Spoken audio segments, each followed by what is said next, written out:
Congrats goes out to Jamal Murray. I mean, seriously, when you can get paid, you should get paid. $208 million, a 4-year contract extension a little earlier in the day for Jamal Murray. Now, for the Denver Nuggets, well, what does that mean? Well, this particular year against the salary cap, not that much, but the following season and the seasons after that, let's just say the first apron isn't their concern. Their concern is they're already over the second apron.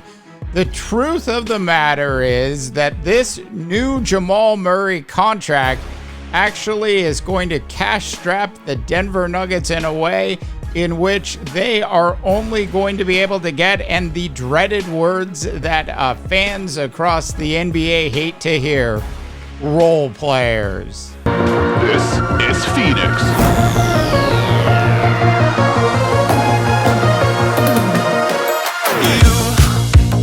You've been knocked down and got up again. In a corner, you're surrounded, no defenders. Welcome back, North America, to the Underrated Pod. On today's show, we are doing our National Basketball Association Rundown Show.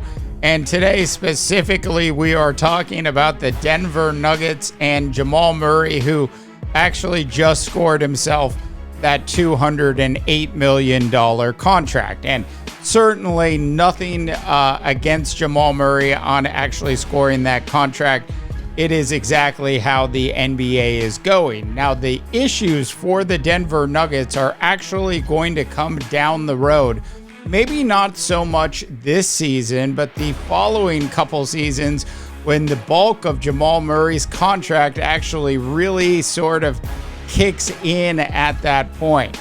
So Jamal's salary cap hit in 2026 is actually going to be over $50 million. The following year it will be 53, and after that it will be 57.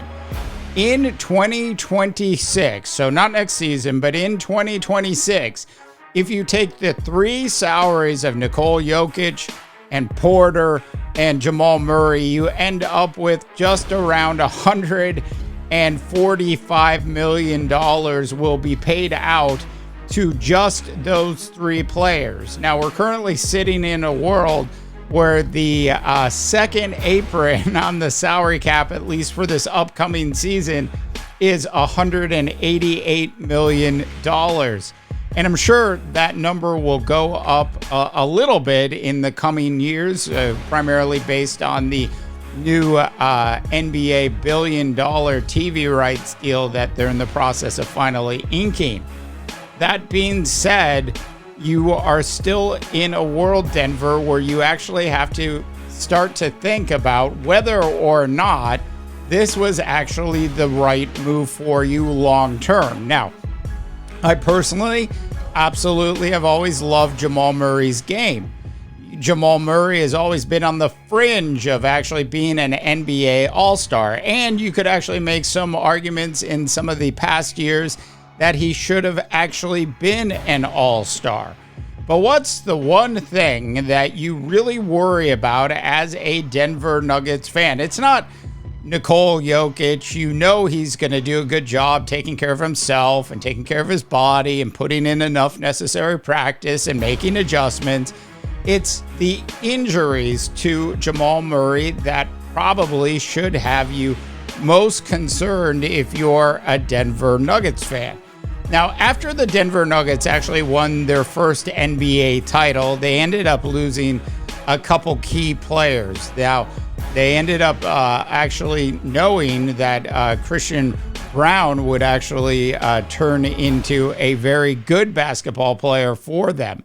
And at this point, looking at this roster for this upcoming season, it's safe to say that Braun will actually be in the Denver Nuggets starting lineup, which leaves us to the next question, or potentially on the fringe of being in the starting lineup. What are the Nuggets actually going to do when they have to take care of Aaron Gordon a year and a half from now? What are they going to do when Braun's contract comes up a year and a half from now. They are in a very interesting position where they are basically, like a lot of NBA teams, trying to deal with the intricacies of this new salary cap process. They're in a world where they actually understand that they probably are only going to be able to hold on to two of their superstars. So, do you keep an aging Jamal Murray a year and a half, 2 years down the road? Or do you keep the younger, cheaper Michael Porter Jr. and trade Jamal Murray at some point? Those are the questions that the Denver Nuggets organization is actually going to have to deal with. Maybe not today, but they certainly will have to deal with it in the future.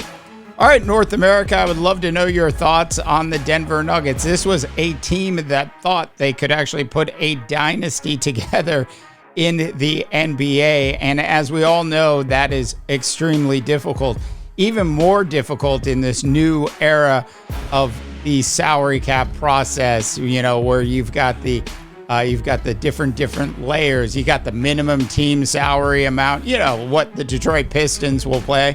And then you have the first apron, and then you have the second apron, and then things just get completely out of control from a luxury tax perspective. And yeah, your owner has about as much money as God, and I understand that, but still at the same time, there are other penalties now in this new salary cap era that certainly can affect whether or not you want to go over those aprons.